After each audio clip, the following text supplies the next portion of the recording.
Salam, salam, outsider, le débrief commence maintenant. Le Barça l'emporte aujourd'hui 5-0 face à Valence. Top performance de la part des Coolers. Encore une fois, ils ont été sensationnels. Ils ont mis une manita. Ils ont encore une fois mis 5 buts. Il n'y a même pas quelques semaines, si je ne m'abuse, ils avaient battu Valence 7-1. Ils avaient battu Valence 7-1.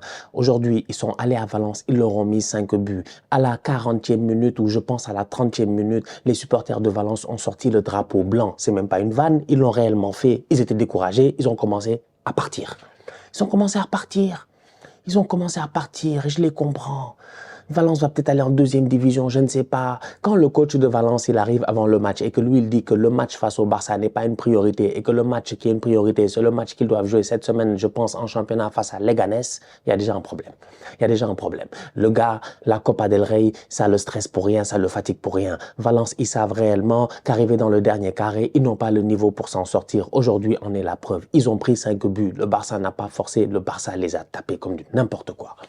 Mais vraiment comme du n'importe quoi. C'est une équipe de Valence, franchement, ils me font de la peine. La dernière fois, j'en ai parlé ici en parlant même de l'anecdote de Santiago Canizares, le grand gardien de Valence, qui, en voulant amortir une bouteille de parfum dans sa salle de bain, a raté la Coupe du Monde. C'est comme ça qu'il a raté la Coupe du Monde, je pense, 2002. Il voulait amortir une bouteille de parfum. C'est comme ça qu'on a connu Iker Casillas, ce bandit-là. Il est arrivé en Espagne, il n'a plus jamais quitté cette équipe nationale-là. Et la légende, vous la connaissez. Donc, Valence, c'est Aymar, c'est Mendieta, je sais pas, c'est des grands joueurs, franchement. Mais aujourd'hui, ce qu'ils sont devenus, c'est vraiment triste. Aujourd'hui, ils n'ont jamais, mais je dis bien jamais, pesé dans cette rencontre-là. Peut-être, tu me diras, durant les 5 minutes, entre la 45e et la 50e, entre la 45e et la 55e, ok, Valence a eu peut-être une ou deux occasions, ils ont marqué un but, il y a eu hors-jeu. On peut en parler, peut-être, ils ont essayé d'aller chercher un penalty et tout. Il y a peut-être eu 10 minutes où Valence a essayé, mais globalement parlant, aujourd'hui, Valence n'a jamais eu le niveau de jouer face au Barça.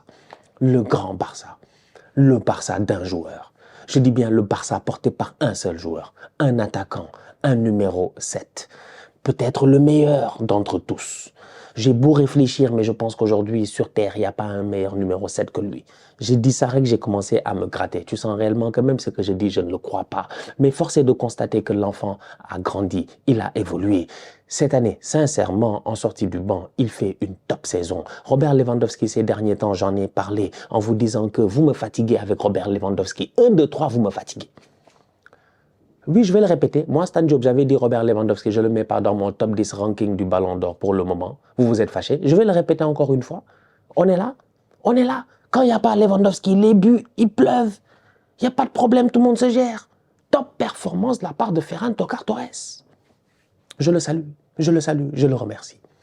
C'est un enfant qui, comme je disais, franchement, Ferran Torres est en train de faire une saison incroyable. Mais vraiment incroyable. Parce que c'est un tocard. On ne compte pas sur lui, mais quand on peut compter sur lui, il fait le taf. Aujourd'hui, il met un triplé, mais vraiment un très beau triplé. Moi, j'ai aimé son triplé aujourd'hui. Il a mis toutes sortes de buts possibles. Passe en profondeur, finition en glissant à la numéro 9, le ballon qui traîne, machin, poteau, tout ça. Il vient, il claque sa volée.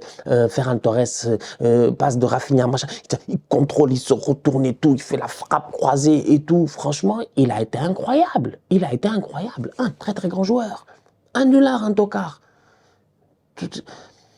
Vinicius est sorti de l'université du tocarisme, vous-même vous le savez, pour ceux qui me connaissent depuis très longtemps. Vini, c'était un des premiers étudiants de l'université du tocarisme. C'est pas parce que maintenant il a percé que c'est une grande star qu'on peut plus parler de lui et tout, mais il était là sur les bancs. Il était là, assis sur les bancs, là, derrière moi. Il était là avec tous les nullards et les tocards, Vinicius.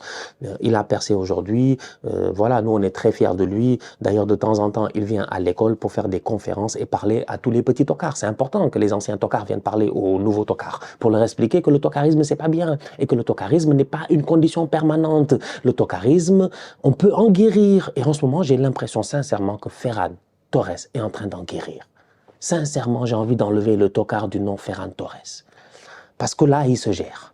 Triplé en Copa del Rey, tu me diras c'est rien, mais je te dirai que... Donne-moi une seconde. Ah non, franchement, donnez-moi une seconde. Je te dirai que Ferran Torres, avant ça, Ferran a marqué à l'Euro, vous avez oublié? 3e match de l'Espagne à l'Euro. L'Espagne gagne 1-0 face à l'Albanie. C'est qui marque? C'est Ferran Torres. L'Espagne fait un sans faute, je dis bien, lors de l'Euro. Grâce à qui? Grâce à Ferran Torres. Dans ce match-là où tous les grands étaient au repos, où Ferran est venu, il a porté ses cojones, Torres. Il a claqué ce but-là face à l'Albanie. C'est à ce moment-là que j'ai su que Ferran, il y a quelque chose qui se tramait. Triplé face à Valence. Buteur la dernière fois face à Valence. Il aime beaucoup Valence. Miskin, il vient de là-bas. C'est normal. Il a même gagné la Copa del Rey là-bas. Il a percé à Valence. Passeur décisif face au Benfica. Buteur face au Real Betis. Doublé face à Dortmund en Ligue des Champions dans un match difficile. Buteur face au Real Betis. Buteur face à Mallorca. Non, mais je vous dis, passeur décisif face à Osasuna. Ça, je vous dis, c'est un tocard, hein, c'est un tocard. Mais tout cette stade-là, c'est lui.